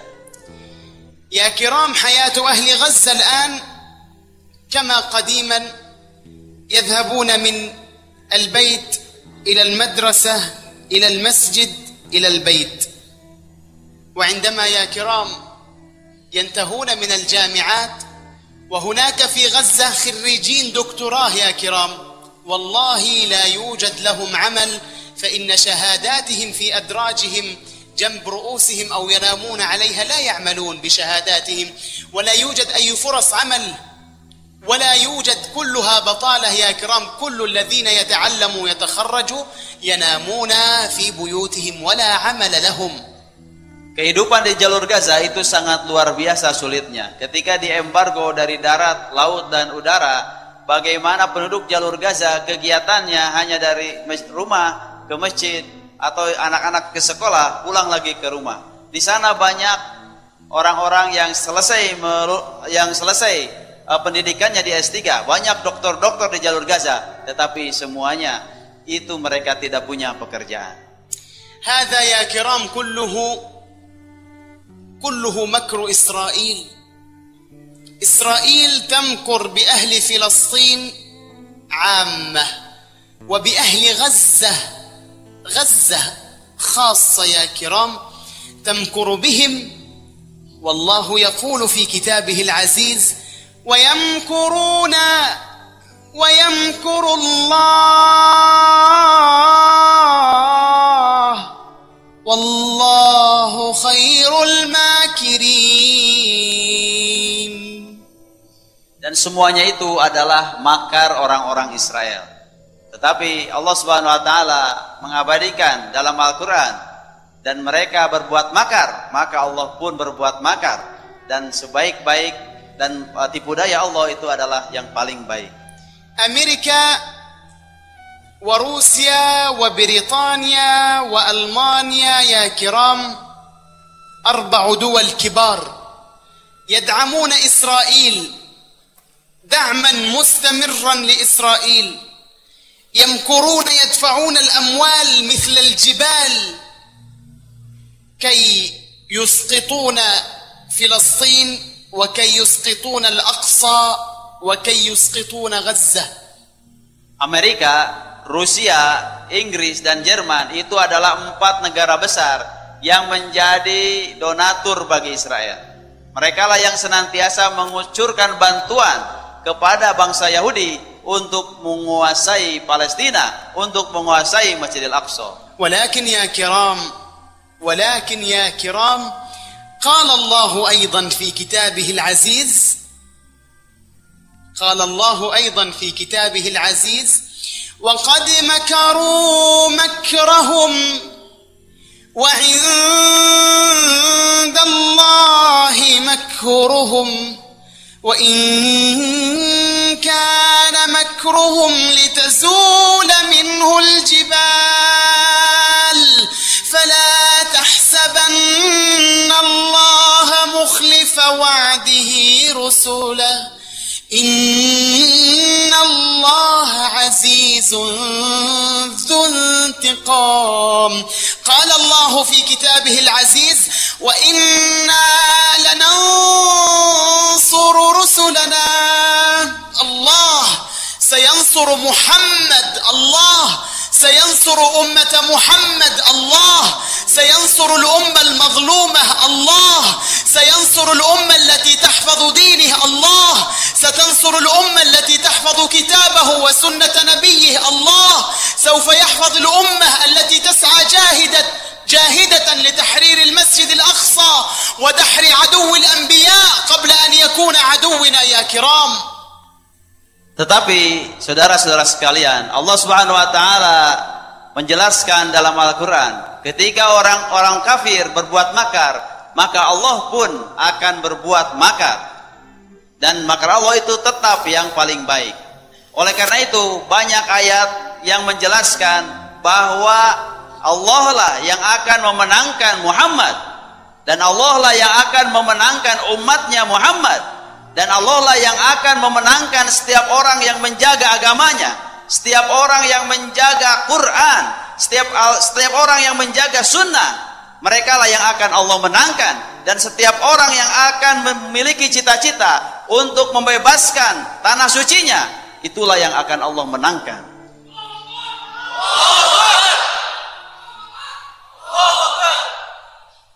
Ya kiram, 2 مليون شخص في غزة وهي لا تسع ل1,000,000.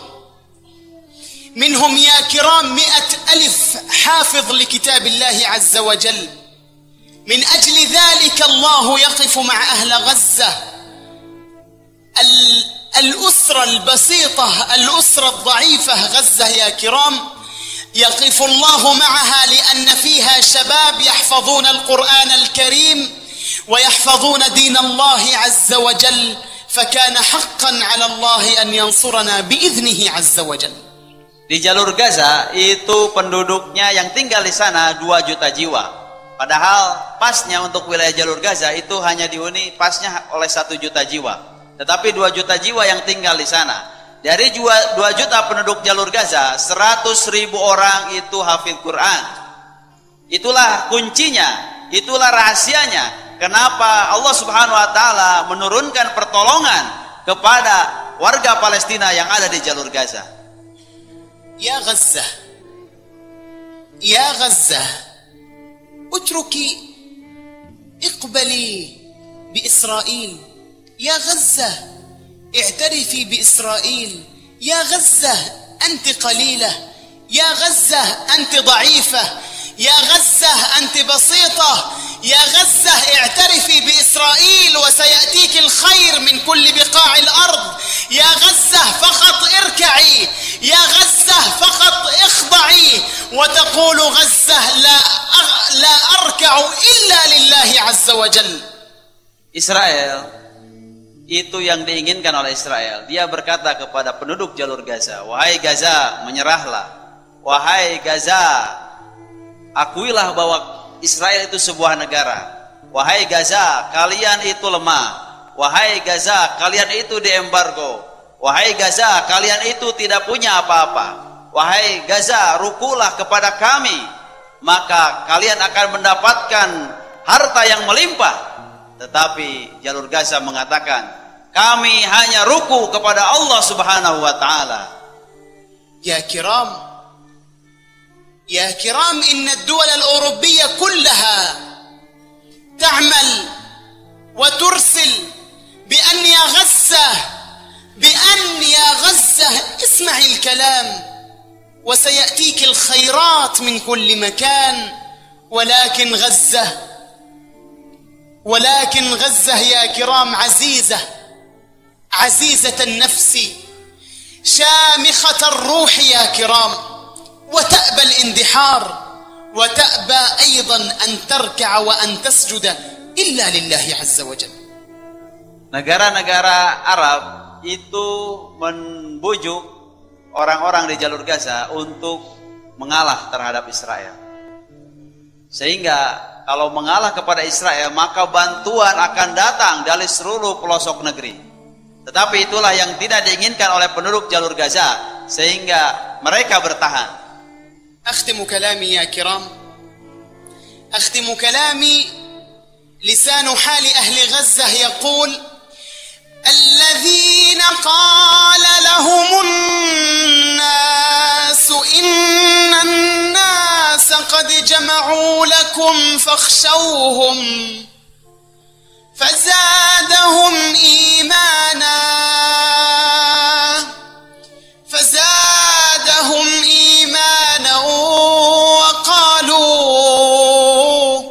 وقالوا حسبنا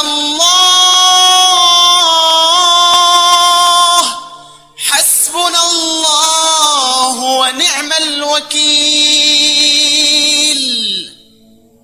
Dalam Al-Quran dijelaskan ketika selesai perang Uhud, maka penduduk Madinah diberikan berita yang sangat luar biasa bahwa musuh-musuh telah mengepung akan datang ke kota Madinah. Tetapi para sahabat ketika itu menjawab, cukuplah Allah sebagai penolong, dan bahkan mereka semakin bertambah imannya.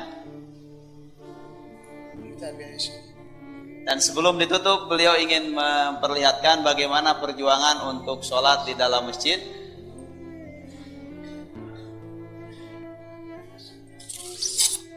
Dan ini yang harus senantiasa kita ketahui bersama.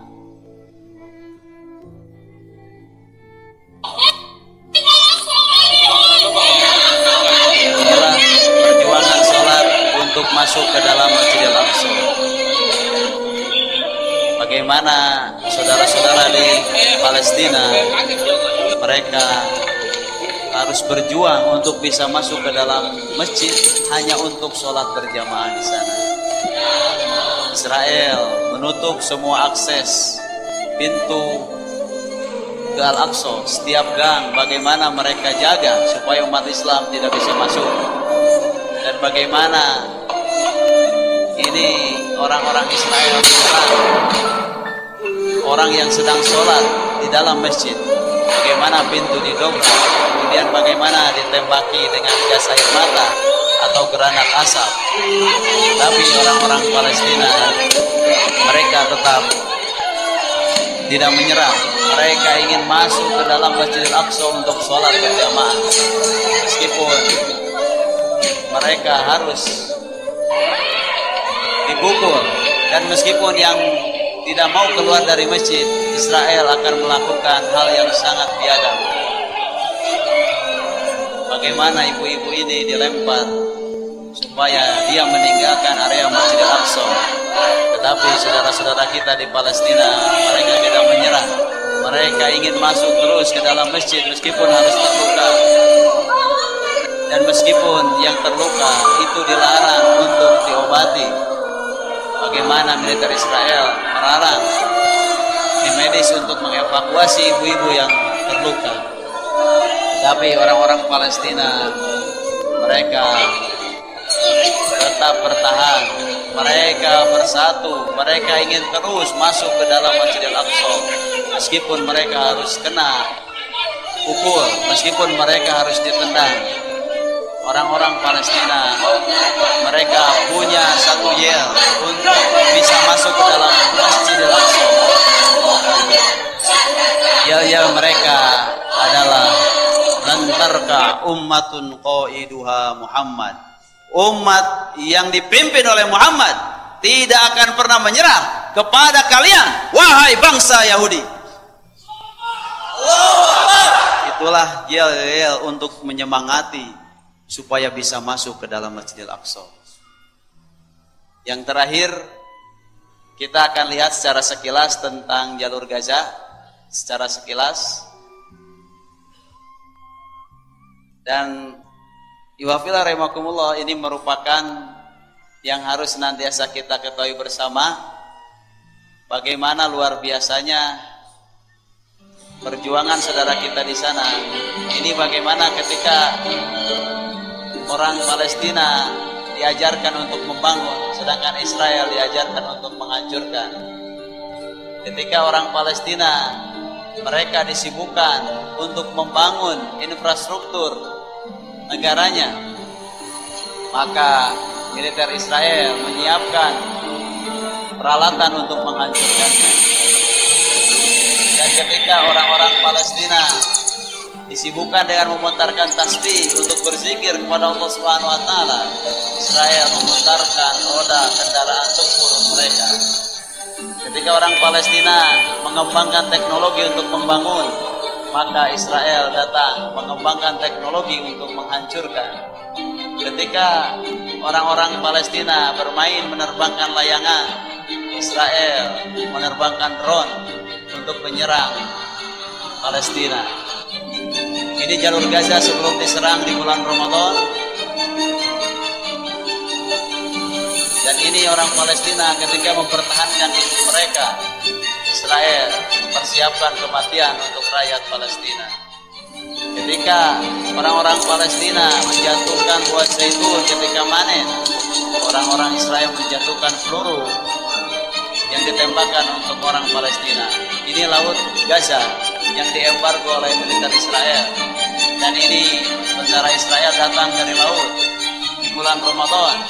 Ketika anak-anak Palestina memencet tombol mainan, sedangkan Israel memencet tombol kematian.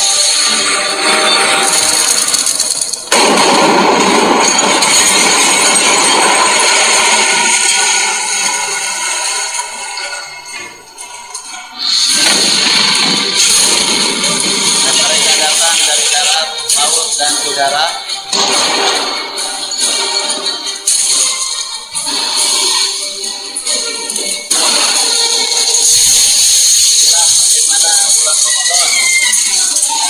Umat Islam kita di sini sedang beribadah dengan tenang, saudara-saudara kita di Palestina mereka harus kehilangan saudara-saudaranya.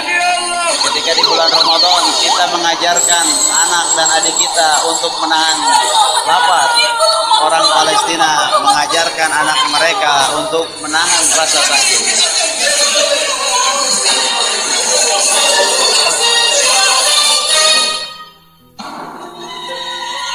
Itulah saudara-saudaraku sekalian, semua dunia terdiam, maka kita selaku umat manusia kaum muslimin harus senantiasa bersama mereka.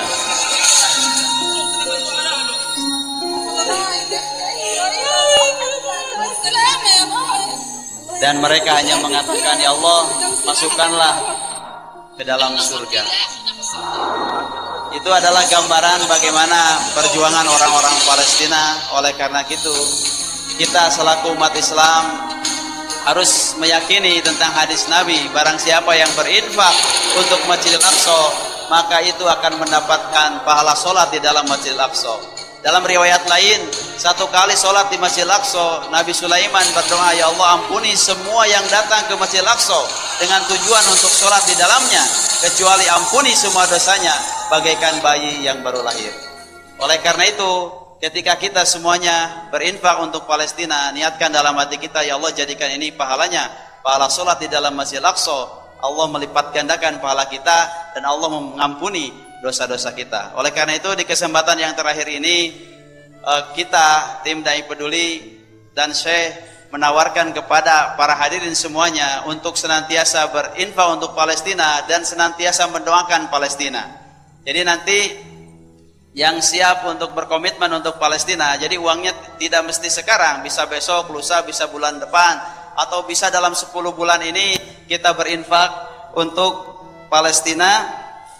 Dan itu adalah niatkan dalam hati kita, ya Allah, jadikan ini pahalanya pahala sholat di dalam Masjidil Aqsa. Nanti yang siap berkomitmen untuk Palestina, misalkan 1 bulan, dalam 10 bulan ini, misalkan 1 bulan, itu 2 juta, atau 1 per bulan 1,5 juta, atau per bulan 1 juta, atau per bulan 700. Kita niatkan dalam hati, ya Allah jadikan ini pahalanya pahala fisabilillah insyaallah. Dan nanti yang siap untuk berkomitmen untuk Palestina nanti bisa menulis nama, kemudian nomor handphone, nanti iwafilas semuanya diberikan nomor rekening. Untuk uangnya silakan transfer saja ke rekening tersebut, dan insyaallah kita akan ada penyaluran di akhir Januari insyaallah. Semoga Ustadz Hanan insyaallah akan bersama kita langsung ke kamp pengungsian di Jordan, nanti dipandu oleh ulama Palestina di sana, dan kita ke Al-Aqsa insyaallah. Setelah itu baru kita pergi umroh insyaallah. Dan ini merupakan komitmen kita untuk Palestina insyaallah. Ada yang siap berkomitmen untuk Palestina? Siap? Ada yang siap di angka 2 juta per bulan? Ada yang siap angkat tangan? Ada yang siap 1 juta per bulan? Selama 10 bulan ini, ada yang siap? Ya, alhamdulillah. Untuk tim mungkin mohon kesediaannya untuk berdiri. Nanti ada tim yang akan memberikan nomor rekening, dan Bapak Ibu sekalian nulis nama, kemudian nomor handphone, dan nanti bisa diambil nomor rekeningnya insyaallah. Ada yang siap tadi yang 1 juta? Ya, alhamdulillah. 1 orang, 2 orang, mungkin yang 1 juta boleh ke depan insyaallah. Nanti saya akan memberikan cindera mata insyaallah. Yang siap 1 juta silahkan ke depan. Yang tadi Bapak mungkin dimohon kesediaannya untuk ke depan untuk mempermudah dari panitia insyaallah. Dan ini merupakan perjuangan kita, niatkan dalam hati kita, ya Allah jadikan ini pahalanya adalah pahala sholat di dalam Masjid Al-Aqsa. Hanya 4 negara yang sampai sekarang konsen terhadap Palestina, itu adalah Indonesia, Malaysia, Qatar, dan Turki. Itu yang konsen terhadap Palestina. Apalagi Indonesia punya utang sejarah kepada bangsa Palestina, karena negara yang pertama mengakui kemerdekaan Indonesia setelah Mesir itu adalah Palestina. Jadi yang tadi siap komitmen 1 juta untuk per bulan dalam 10 bulan ke depan, silahkan mohon ke depan insyaallah. Dan nanti yang siap untuk berkomitmen untuk Palestina, setiap bulannya insyaallah kita akan menampilkan nomor rekening dan juga nomor WhatsApp, dan ini akan menjadi silakan Bapak Ibu sekalian mengkonfirmasi nomor WhatsApp ini, kemudian nomor rekeningnya. Dan silakan kita nanti membuat grup pemuda hijrah peduli Palestina insyaallah, dan setiap informasi kepalestinaan dan perkembangan insyaallah akan kita share di grup ini.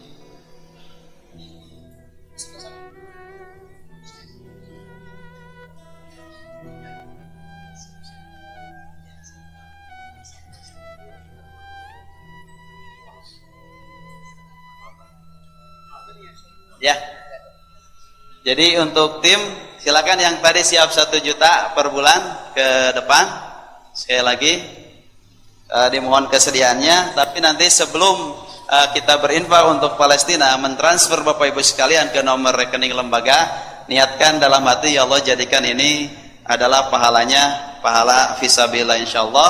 Kemudian bagi Bapak Ibu sekalian yang ingin bersama kami langsung menyalurkan ke kamp pengungsian di Jordan di bulan Januari akhir insyaallah, silahkan kita akan bersama guru kita Ustadz Hanan yang akan mendampingi kita berangkat ke sana. Kita insyaallah masuk ke Al-Aqsa, setelah itu baru kita berangkat umroh, karena ada hadis yang mengatakan barang siapa yang mengadakan haji atau umroh dari Al-Aqsa ke Masjidil Haram, maka diampuni dosa yang lalu, diampuni dosa yang akan datang, atau diwajibkan masuk ke dalam surga. Itu hadis riwayat Ibnu Majah, yang mudah-mudahan ini sebagai perjuangan kita untuk membebaskan Palestina insyaallah.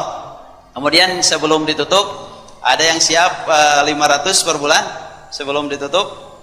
Ada yang siap? Silahkan berdiri untuk yang 500 insyaallah. Yang 500 per bulan silahkan berdiri, dan nanti dari panitia akan memberikan kartu komitmen, nulis nama, kemudian nomor handphone, kemudian setelah itu bisa dirobek formnya, nama dan nomor handphone dikembalikan kepada panitia, dan Bapak Ibu sekalian silakan membawa nomor rekening, kemudian bisa ditransfer setiap bulan, dan niatkan dalam hati, ya Allah jadikan ini pahalanya adalah pahala sholat di dalam Masjidil Aqsa. Nah, yang siap katanya, yang siap 500 tadi, mohon kesediaannya untuk maju ke depan sebelum ditutup. Silahkan yang siap 500 per bulan tadi, mohon kesediaannya untuk ke depan. Yang sub di depan boleh agak mundur ke belakang. Silahkan. Sekali lagi bagi ikhwah fillah yang siap berkomitmen 500 per bulan, silahkan untuk ke depan sebelum ditutup. Dan bagi kita semuanya yang senantiasa ingin berkontribusi untuk Palestina dan untuk Al-Aqsa, silahkan dicatat nomor telepon dari ofisial kami dari Forum Dai Peduli, kemudian silahkan dicatat nomor rekeningnya. Nanti Bapak Ibu sekalian akan dimasukkan ke dalam grup Forum Dai Peduli dan mengkonfirmasi ke nomor tersebut. Jadi diminta tolong saya masukkan ke grup, tolong saya masukkan ke grup. Dan insya Allah setiap perkembangan kita akan berikan. Dan alhamdulillah di bulan Idul Adha, di hari Idul Adha kemarin, kita bersama lembaga-lembaga LSM kemanusiaan sudah berangkat ke Jordan Selatan, ke kamp pengungsian di sana. Kita di sana menyalurkan bantuan kurban sapi, kemudian kambing. Alhamdulillah seluruh Indonesia lebih dari 800 sapi yang kita kirim ke kamp pengungsian, alhamdulillah. Dan bagi yang lain, Ustaz Andre, mungkin tambahan sedikit buat teman-teman semuanya. Kalau ternyata mungkin dari kemampuan kita kurang dari 500.000, walaupun cuma 30.000 sebulan, 50.000 sebulan, berapapun, yang penting kita ada niat untuk punya saudara angkat di Palestina. Silakan mencatat nomor yang ada di layar, berapapun, dan niatkan saja dulu. Mudah-mudahan nanti Allah kasih rezeki. Oh, saya mau mengirim setiap bulan mungkin cuma 50.000, Ustaz, apakah boleh masuk grup? Silakan. Karena kita tidak melihat angka berapa, tapi bebas. Mudah-mudahan dengan kita masukkan nama kita ke dalam grup WA ini, insya Allah Allah akan mencatat nama kita di antara ahli surga, insya Allah. Jadi silakan teman-teman yang mungkin komitmennya tidak sampai 500.000, di bawahnya tidak masalah, silakan mencatat nomor WA, walaupun tidak perlu maju ke depan, dan insya Allah akan dimasukkan ke dalam grup WhatsApp, insya Allah.